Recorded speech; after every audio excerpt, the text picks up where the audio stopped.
everybody, and welcome back to another video. And if you're here for the very first time, it's a pleasure to meet you. I'm Jane, my husband Mike is behind the camera.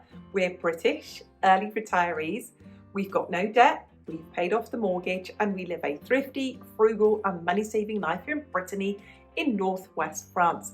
And every Wednesday, we open the doors and invite you in for a mid-week money chat.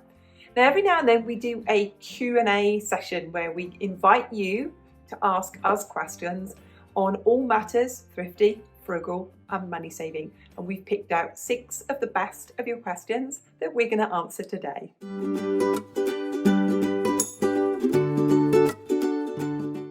The first question, wow, this is a meaty one, and it comes from Trudy in South Africa. Do you think the results of the latest election in France will have an effect on your finances? The second round of the elections happened on Sunday. It's Wednesday, so they happened on Sunday. And the election results were as follow. The main votes were won by the left-hand side of politics.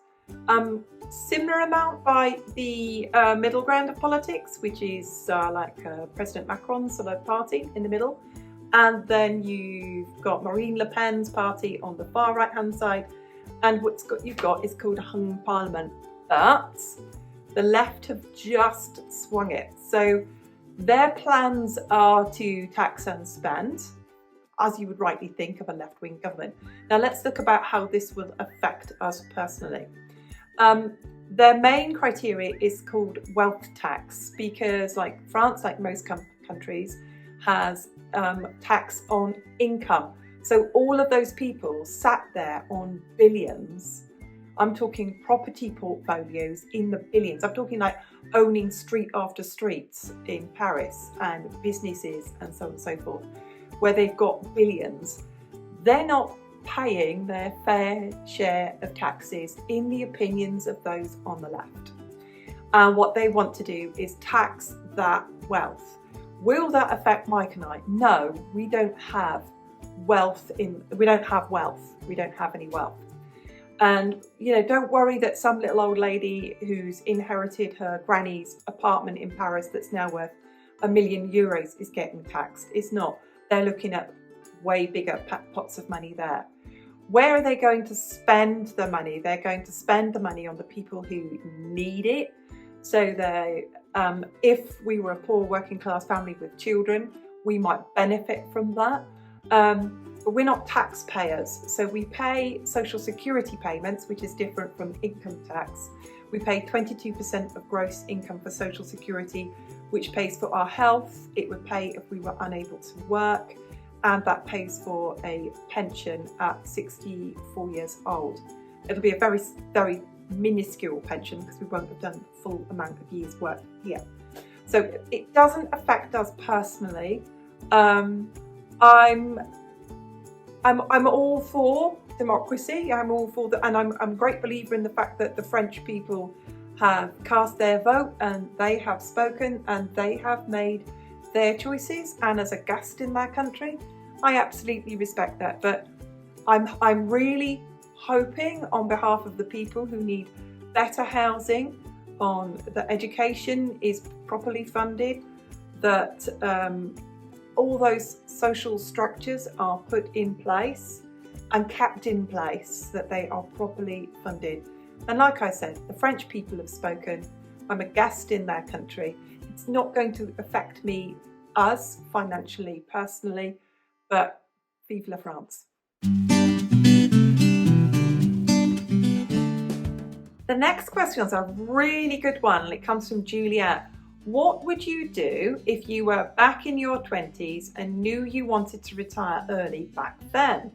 What steps would you take in advance before you did take them when you decided on this life? We started what I would call our proper careers later in life. I didn't become a teacher until I was 37 years old. And Mike didn't start work for the council that he worked for until then. But what we did as soon as we joined those was to join the pension schemes. Now, knowing what I know now, my advice to anybody in your 20s is to get into your career as soon as you can and take a very slow and steady approach to this. Do whatever you can to take advantage of whatever tax advantages there are. So I know in the UK, for example, there is a very different system than other countries where you pay into an employer's based pension, and there are tax advantages. So the 10% that you pay into your pension isn't taxed.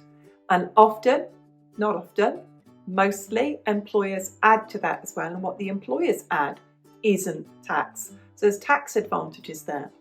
There are tax beneficial savings schemes in every country that I researched. In the UK, it is an ISA. If you take out an ISA at 20 years old and put 100 a month into it throughout the entire of your working life, and you can keep adding more to that each month as your pay increases, you're going to set yourself up with a retirement fund of money that you can take as a drawdown pension on top of your employer's based pension. So, whichever country you live in, wherever you are, do your research into getting the best tax benefit from savings schemes that you can put aside. Now, I'm going to go against Dave Ramsey here, and I am such a fan of Dave Ramsey that I can't believe I'm saying this. Because Dave Ramsey turns around and says you don't start paying into your pension until you've paid your debt off. And in some countries, of course, that is going to be your student loan. And your student loans have commercial rates, and it's quite high. I would suggest, personally, if it was me, I would still be putting that 100 a month into a pension retirement fund, or whichever tax beneficial fund there is, from as soon as I left college. I would do that. On top of that as well, the advice I've given to younger members of the family is to not go to university, to find trades and professions that pay really well, and to take an apprenticeship or to train in those and to build your career from there. So anybody out there who goes to train to be a gas fitter, a gas engineer, a mechanical engineer, any of those kind of jobs, anything that requires you to do a job where you don't need to go to university, you have got that massive advantage. And there are 18-year-olds out there in paid training, also paying into a pension from 18 years old. The sooner you start paying in, the sooner you can accumulate that, the less you have to put in each month. And then you can make the decision when you want to retire. And the other part of that is, it's very, very difficult these days to get a mortgage or to have the money to pay a mortgage. So it is even more important than ever. I can't stress this enough, that you're taking that small amount of money, that 100 a month, and you're putting it aside into your retirement fund. Otherwise, we're going to see some very poor pensioners unable to pay rent or sustain themselves, and it is worrying. So even if you can't afford to pay a house, even if you're going to be a renter, it is more important than ever to set up the retirement fund as soon as you possibly can. The next question comes from Anastasia, and I love this question. Anastasia says, I'm a bit interested in hearing your thoughts on how to level up in combination with being frugal. Much of what you talk about is living on a low income. Do you think there are opportunities to level up in your life then? Thanks for your question, Anastasia. I'm going to take from that you mean level up as in earn more money. Back in 2009, we were £45,000 in personal debt. That was a car loan and that was a home improvement loan and a little bit on credit cards as well. And what we decided to do was go all in frugal and all in money earning. Now, I was an English teacher at the time, but I was also a head of a large department in a reasonable sized comprehensive school in Cornwall. So it's like I was a head of English in a high school. So I was running a team of teachers around me and the library and the teaching assistant doing all of those things, assistants and doing all those things as well. So I do know what it's like to take on extra roles and responsibility. And then on top of that, I used to privately tutor. I was a private English tutor on top of that. On top of that, I worked as a secondary job for the AQA examining boards. Now in the UK, when you sit an exam at 16 years old and at 18 years old, and at 17 years old, your exams are essay based. So they'll give you a question, they'll pose a question and you write an essay.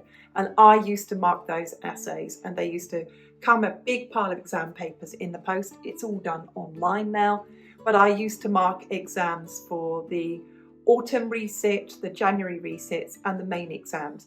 And each time I used to earn about another £1,500 after taxes with each of those exams then as well. So we've got extra roles and responsibilities. I was privately tutoring, I was exam marking, and then on top of that, I was private tutoring on a Saturday as well. On top of that, we always had a lodger. So we had a housemate, a flatmate, somebody else paid to rent a room in our house. And on top of that, every summer holiday, I worked on a caravan park where I cleaned the caravans. On top of that, might work 6 days a week. Might work 6 days a week for years and years on end. And the 6th day was time and a half. And if you worked Sundays, it was double time and you did extra work. So we are great believers in the hustle and grind when you need to. I'm no believer in hustling and grinding for the sake of it. And if I were to do that now, if we were to do this, our income, YouTube, and we were to rent out 2 rooms and do bed and breakfast, and we were to put yurts in our garden, which would be a huge investment, and huge taxes as well, and do all of those things as well, it's unnecessary. We already have the capacity to save 20% of our income at the moment. I don't feel the need to hustle and grind now. We hustle and grinded in the past to pay off our debt, and then we continue to do so to pay down our mortgage, and we paid off our mortgage early. So yeah, if it is required, or it is your desire to, I don't know, hustle and grind your way to pay for a house deposit, or hustle and grind your way on top of your income to pay for a car with cash, go for it. But right now, we don't need to. We've done it in the past. We're big believers in being frugal. So all of that time, I may add, when we were hustling and grinding, we were being much more frugal than we are now. Way more frugal than we are now. We lived in a tiny house. We were out at work all day. We didn't heat it when we weren't there. We had the capacity we did then to really, really bring down our shopping bills that we can't do now because food is more expensive. So yeah, big believers in it. Frugal living combined with hustling and grinding and earning that money. But like I said, right now, we don't need to do it now, but we're big believers in doing it if you need to do it.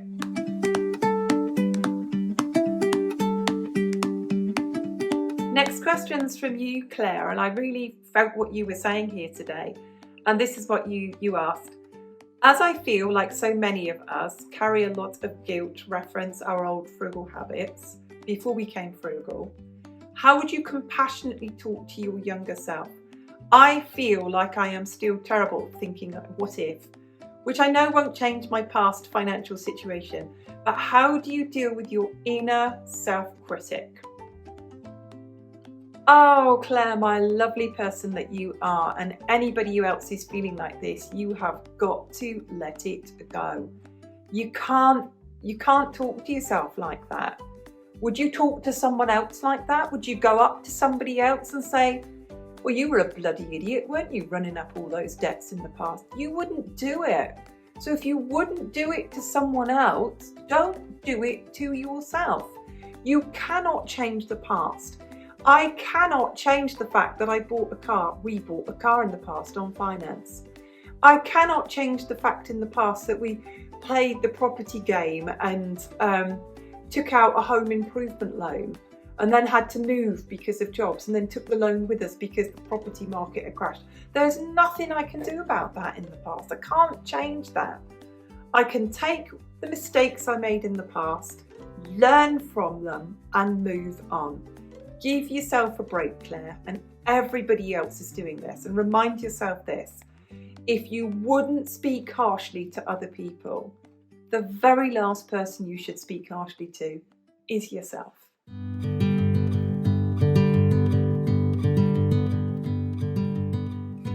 Super question from Michelle. I love your question. And Michelle says, I realised that you and Mike paid off debt and your mortgage as a couple with 2 incomes. Many frugal concepts carry over to every situation. But do you two have thoughts or ideas on how to get a mortgage paid off on one salary or as a single person? Thank you so much for your question. And actually, as a single person, you have got some huge benefits because you have got nobody to please but yourself. What you do with your life is absolutely your own. And I've got tons of suggestions that I would do if I was 35 years old now and I was single, I had no family, and I could do whatever I liked to pay off my mortgage faster. Well, the funny thing is that the first thing I'd do is I probably wouldn't live in my house.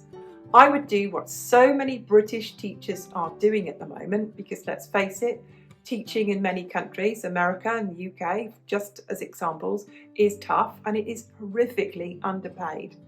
I would take my skills elsewhere. I would take myself to Dubai. I would take myself to Abu Dhabi. I would take myself to Qatar. I would take myself to China, and I would live all found. So that means they would pay for my flights to get out there. They would pay for my accommodation. They would pay for my transport. They would pay for my food. And I would bank every single penny. And the house I had back in the UK, I would be renting that out. If that's not your bag, then house hack. House hack. Do you live where there's Airbnb?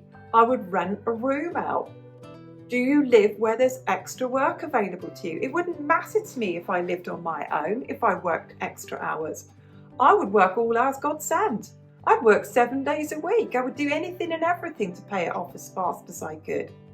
It wouldn't matter to me if I lived at home and I lived off soup every day. I wouldn't have Mike's great big hungry appetite to feed. I would be spending far less money on food.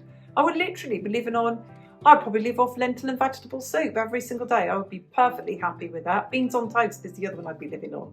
So I'd have nobody to please but myself. I would probably take myself wherever I could in the world that I could get pretty much, especially if I'd probably go to the Far East, the Middle East, I beg your pardon, and get a tax-free income. I know loads of people in the UK have up sticks and gone to work in places like Jersey because of the tax advantages and accommodation given to them. I would, if I was a young person and I had engineering skills and I could get a visa, I would rent my house out for 3 years. I would get a visa to go and work somewhere like the mines in Australia and live all found, where your food is paid for, your accommodation is paid for, they pay for your flights, and you're just earning all the money and you're just banking it because you just work, earn, work, earn, work, earn. I would probably put myself in the bin for a few years. I would probably take myself out of the system for a few years and just earn that money. And the advantage about being single is you have no one to please but yourself. And if your aim is to pay off your mortgage, house hacking of actually not living in the house that you're paying, it's cheaper to be a housemate. So rent out your house for 3 years. Go and be somewhere where you rent a room for 3 years, where you're just paying lodgings for 3 years. And then you're renting that house out, because rents currently are more than mortgages, and you can pay down a chunk of your mortgage. And like I said, what I would do as a qualified English teacher is I'd pack my bags so fast. I'd be off to the Middle East and earning a whack of money, tax-free, whilst my house is being rented out. So there you go. Find ways that you can earn more money and house hack, because there's loads of opportunities out there.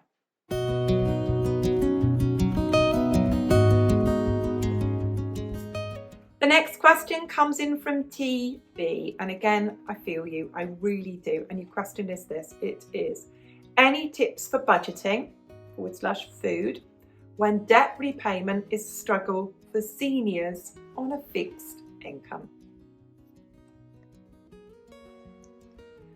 Okay, so I'm going to take your question as in budgeting for food when you're on a fixed income and you've got debts to pay as well.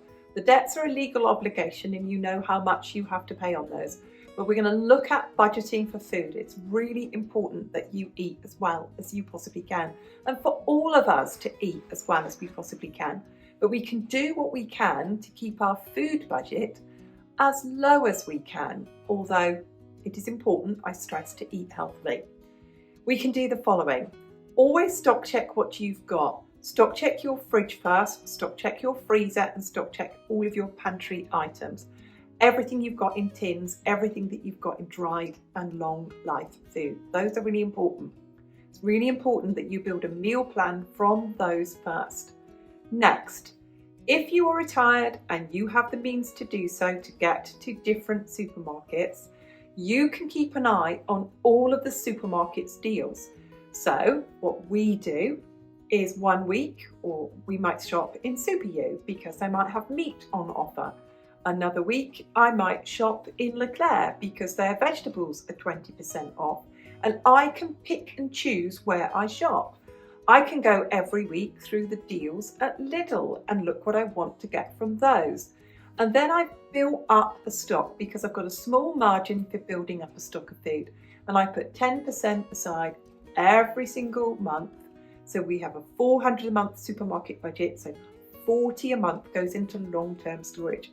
And my budget isn't just for food, it's the supermarket. So that's toiletries, cleaning products, everything. But the standard advice that I would give you is stock check, meal plan, find the deals, buy the deals, and use up what you've got. But make sure you've got a reasonable amount of money for food. You can always negotiate with the people who you owe money to, but you can't negotiate with your health if you don't eat properly.